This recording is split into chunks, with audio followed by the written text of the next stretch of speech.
Allô tout le monde, je crois que ça enregistre. Oui.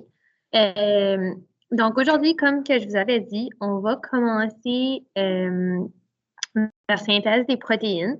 Donc, ça sera la dernière partie pour ce chapitre ici, donc pour le chapitre 3 avant l'évaluation sommative. Donc, on va terminer avec la synthèse, puis on ne verra pas le clonage. OK? La synthèse des protéines, c'est quand même un bon morceau de notre chapitre.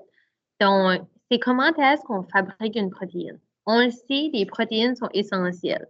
Hein? Les protéines sont essentielles au bon fonctionnement des cellules. OK? Je vais avoir des protéines qui font beaucoup, beaucoup de choses. OK? Fait ça, c'est censé être cellules, comme ça. OK? Fait que j'ai des protéines qui sont spécialisées que souvent on va appeler des enzymes, que ça, on avait déjà parlé avant, vous en souvenez. Puis il y a même des enzymes que vous pouvez vous relier à avec la transcription de l'ADN. Pas la transcription, excuse, la réplication de l'ADN. Fait que dans la réplication de l'ADN, si tu t'en souviens, ben, j'ai 4 enzymes principales. Donc, j'ai gyrase, si je les mets en ordre. J'ai hélicase. J'ai polymérase. Puis j'ai ligase. Ça, c'est toutes des enzymes qui font un travail pendant la réplication de l'ADN. Quand j'ai un hélice d'ADN, puis je vais en fabriquer un deuxième pour qu'il soit capable de tourner puis se remettre ensemble. Ça, c'est des enzymes, c'est des protéines. Mais pour que ça marche, pour que ça fonctionne, il faut qu'il soit produit ces protéines-là. Puis c'est ça qu'on appelle la synthèse. La synthèse, c'est un autre mot pour dire la production. Okay? Donc, quand je produis quelque chose, donc là, je veux faire une protéine, c'est la fabrication d'une protéine, si tu veux. Comment est-ce que ça se fait? Et les protéines, il y en a qui sont faites dans ton corps par eux-mêmes, puis il y en a d'autres aussi, il faut que tu vas chercher dans ta nutrition. Et que ce soit pour manger des noix, de la viande, des fruits, tu vas ingérer ça, puis tu vas manger des protéines. Mais il y en a d'autres qui vont se fabriquer par eux-mêmes dans le corps, puis c'est ça qu'on va voir aujourd'hui, comment ça se fait. Première petite chose que je te dis, c'est que presque tous les processus cellulaires vont nécessiter la présence des protéines. Très, très rares sont des choses qui se font dans ton corps sans des protéines. Hein?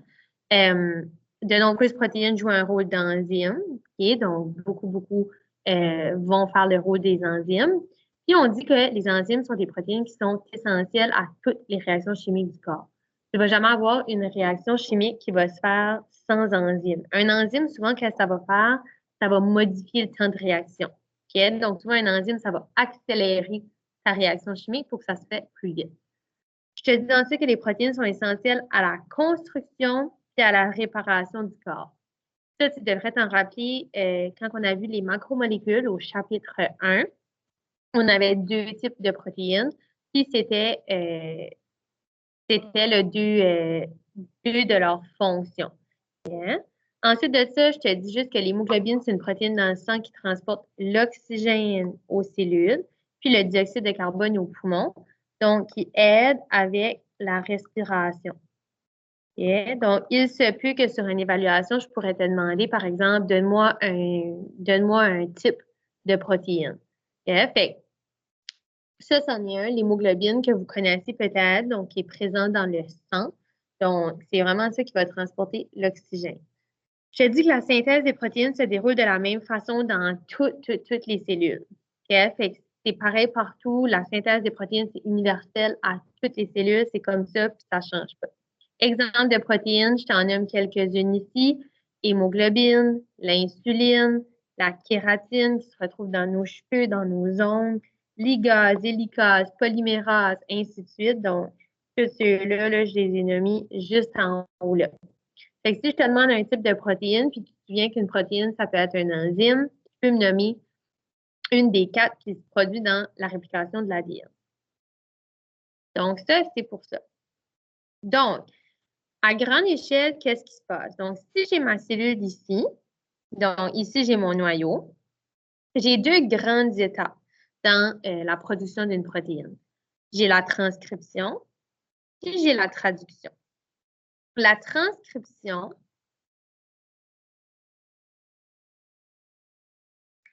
elle se fait juste dans le noyau. OK? Rappelle-toi que l'ADN, là, elle est emprisonnée dans le noyau. Elle ne pourra jamais, jamais sortir du noyau. Donc, pour que je puisse envoyer le message que l'ADN a, parce que l'ADN, elle a quoi? Elle a notre code génétique, donc toute l'information nécessaire à la fabrication d'une protéine. Pour que ça, je puisse amener ça au ribosome, OK, qui est ici, parce que les ribosomes, c'est eux qui vont faire la fabrication.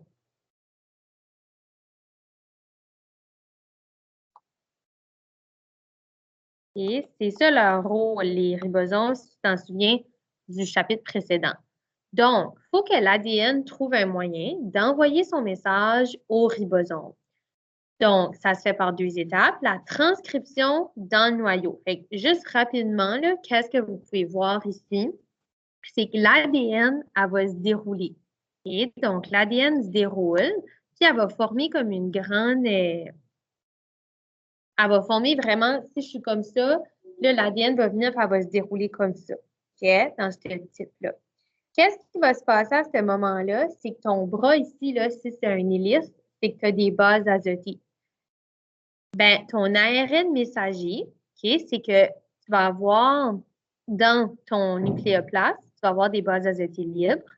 Ils vont venir s'installer partout sur ta ligne d'ADN pour former un ARN messager.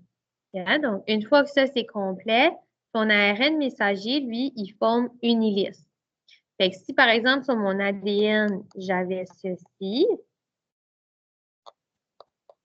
ça veut dire que l'ARN messager, ça va devenir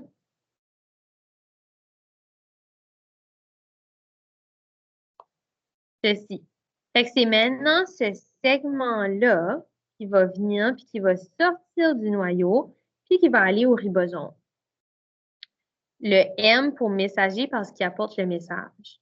Une fois que je me rends au ribosome, le ribosome va se déplacer sur ton ARN messager, puis il va venir lire chaque codon. Et donc, rappelle-toi que chaque triplet est un codon. Fait que quand il va lire un codon, l'ARN de transfert, et celui-là, l'ARNT, il va aller dans le cytoplasme, chercher l'acide aminé qui correspond à son code, puis il va venir s'installer ici. Puis, il va faire ça ainsi de suite, puis les acides aminés vont tous s'installer pour former une protéine. Fait que ça, c'est en général. Ensuite, on va aller voir de plus près. Tu vas voir qu'il y a beaucoup, beaucoup d'informations, mais je vais te dire vraiment qu'est-ce qui est important sur chacune des diapositives que tu devrais savoir. Puis demain, donc, ben ouais, demain ou à la fin de la synthèse des protéines, je vais te présenter une feuille. Ça va vraiment bien résumer puis savoir qu'est-ce que je m'attendrais sur une évaluation. Donc, première chose, la transcription se fait dans le noyau. Okay? Ça, c'est important de savoir que la transcription est dans le noyau, puis que j'ai deux étapes. Transcription, traduction. Transcription se fait dans le noyau parce que l'ADN est emprisonné là.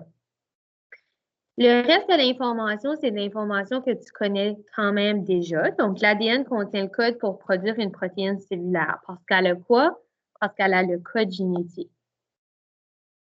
Okay? Donc, elle a le code génétique. Donc, c'est elle qui va savoir quelle protéine que je dois produire. Ensuite, dans l'ADN, une séquence de 3 bases azotées forme un triplet. Ça, on savait ça déjà. La cellule transcrit l'information codée et connue dans un segment d'ADN qui est appelé un gène. Hein? Donc, dans l'ADN, mon ADN, quand ça va s'enrouler, elle va former un chromosome. Mais chaque bout d'ADN comprend un gène. Okay? Je peux avoir un gène pour mes cheveux, un gène pour mes yeux, un gène pour dire la grandeur de mes doigts, un gène pour dire si mes lobes d'oreilles sont détachés. Donc, tout ça, ça code pour différents gènes. Pour faire la transcription, l'ADN doit être déroulé et séparé en brins, donc en 2 brins, puis un brin va être répliqué sous forme d'ARN. Ça ici, c'est important. Et donc, la molécule d'ADN doit se dérouler, doit se séparer, puis après ça, je vais avoir un autre brin d'ARN qui va venir se coller sur mon ADN. Pendant ce processus, l'information contenue dans un seul des brins d'ADN est copiée. Fait que mes deux brins, il y en a juste un qui va se faire copier en ARN messager, puis ensuite de ça, l'ARN va pouvoir sortir du noyau puis aller trouver les ribosomes. Là, ici, c'est vraiment des belles images, là, puis ça va probablement vous aider. Donc, la première étape, copie du gène en une molécule d'ARN. C'est la transcription. Et où est-ce que ça se passe? Dans le noyau. Je savais que vous n'alliez pas me répondre. Donc, j'ai ma molécule d'ADN. La molécule s'ouvre, donc elle se divise. Puis j'ai un brin d'ADN qui va venir se faire copier en ARN. Donc, j'ai des nucléotides qui sont libres, les bases azotées, donc les A, les U, les C, les G, qui vont venir puis qui vont s'attacher à ma molécule d'ADN. Encore, c'est la même chose. Donc là, j'ai ma double hélice, ça ouvre. Puis là, j'ai polymérase. Et elle, qu'est-ce qu'elle aime? Elle aime jouer au Legos. Fait qu'elle va chercher les nucléotides qui sont libres, puis elle va venir les apporter à la bonne endroit. Ça fait ça jusqu'à temps qu'on arrive à un codon qui va nous dire d'arrêter. Donc ici, copie du gène en ARN messager. Donc, l'ARN messager, pourquoi? Parce qu'on porte un message et on porte un code. Donc, là, vous pouvez voir, tout est aligné comme il faut. Une fois que j'ai tout mon brin d'ARN qui est terminé, puis que je peux m'en aller donner mon message, le brin d'ARN se détache, puis la molécule d'ADN, elle va se renfermer, puis elle va revenir en double hélice. Hein? Donc là, mon ARN messager, elle peut s'en aller, puis elle va pouvoir sortir du noyau.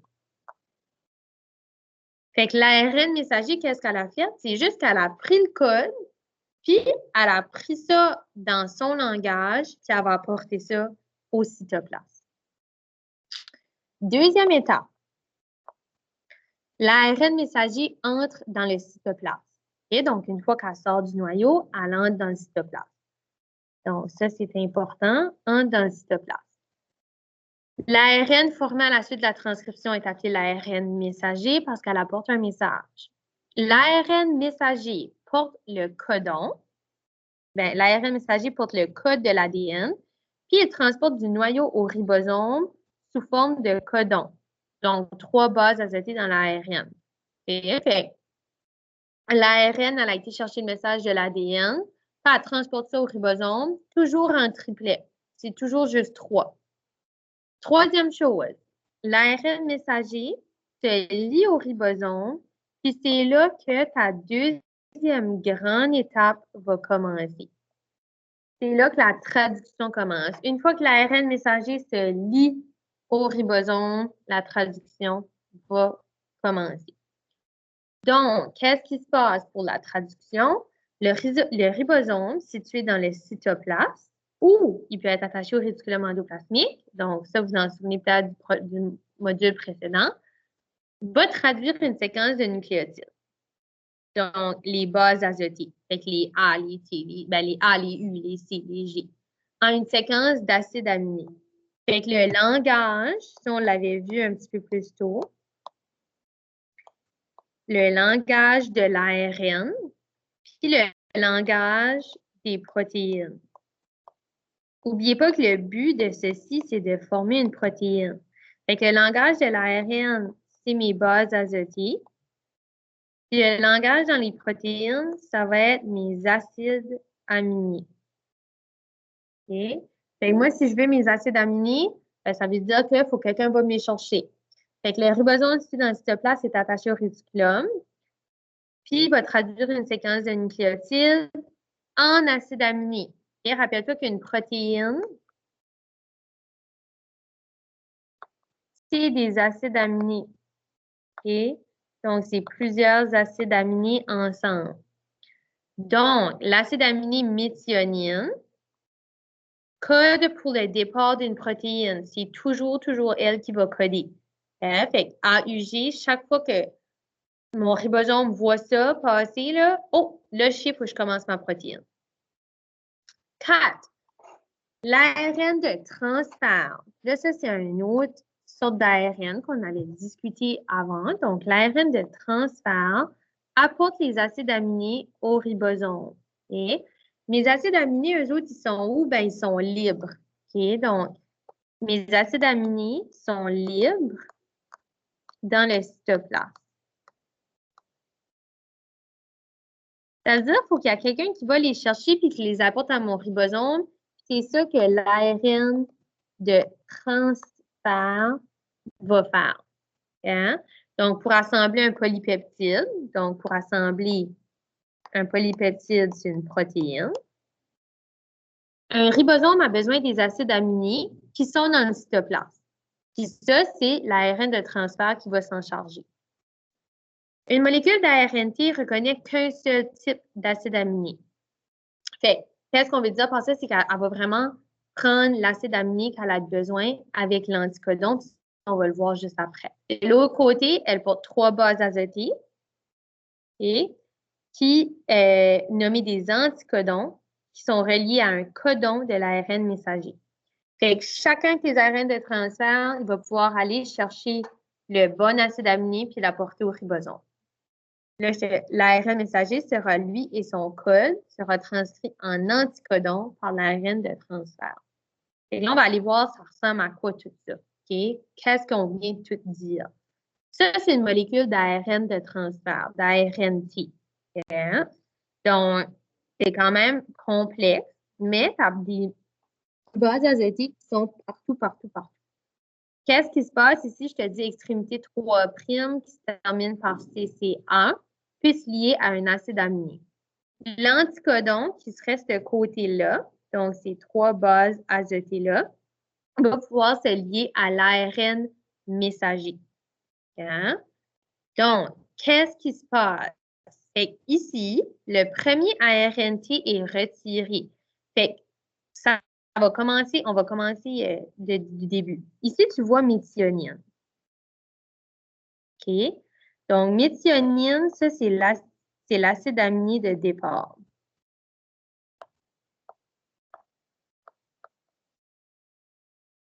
Hein? Donc, c'est toujours avec lui qu'on commence. Ça ici en vert, c'est mon ribosome. Puis ça, c'est ma molécule d'ARN messager. Donc, il faut que mon ribosome vienne lire l'ARN messager en groupe de 3 pour que je puisse former une protéine. Puis les ARNT, okay, qui sont ceux-ci, eux autres vont chercher les nucléotides libres, les acides aminés, excuse-moi, puis ils vont venir les apporter. Donc, les ribosomes avancent toujours de 3 unités à la fois. Fait que là, le ribosome, il a commencé, puis il a commencé sur ce codon-là, le AUG. Ben, là, le AUG, après ça, j'ai un ARNT, tu as vu, qui a été chercher mon acide aminé, méthionine, okay, puis qui est venu, puis il l'a apporté ici. Ensuite de ça, le deuxième ARNT, il a fait le même travail. Ah, j'ai ACG ici, l'ARNT, okay, qui est lié ici. Ben, il est capable de lire ceci. L'ARNT va, il s'en va chercher un acide aminé, il se rattache. Une fois que l'ARNT, que le deuxième ARNT est arrivé ici, le premier peut s'en aller. Ainsi de suite. Okay, donc ici, je lis, un ARNT va chercher le nucléotide, il vient, il l'apporte. Mon ARN là va s'en aller. Et puis ça va former une chaîne. Okay, donc toujours comme ça. Fait que mon ribosome avance, l'ARNT s'en va. Mon ribosome avance, l'ARNT s'en va. Toujours de cette façon-là. Hein? Donc, je vais vous laisser avec ça. Je vais essayer de mettre une petite animation, peut-être, pour essayer de vous le montrer en vidéo pour voir. Si tu as des questions, n'oublie pas, je suis là pour y répondre. Je Je te rappelle que ton test est déjà la semaine prochaine. Fait que si tu as des questions, n'hésite pas, je suis là pour toi. Donc, bonne journée!